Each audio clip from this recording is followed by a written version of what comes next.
Hi everyone. In this video, I'll show you how to fix the HiTV app download problem. Let's get started. First, ensure that your internet connection is stable. A slow or intermittent connection can cause issues with downloading apps. Next, check if there's enough storage space on your device.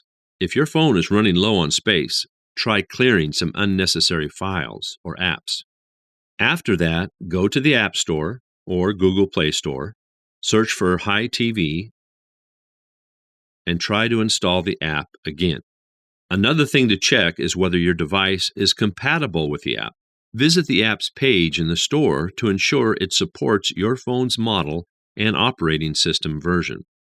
Lastly, if you're still having trouble, try clearing the cache of your App Store by going to Settings, Apps, search Google Play Store or App Store, and selecting Clear Cache.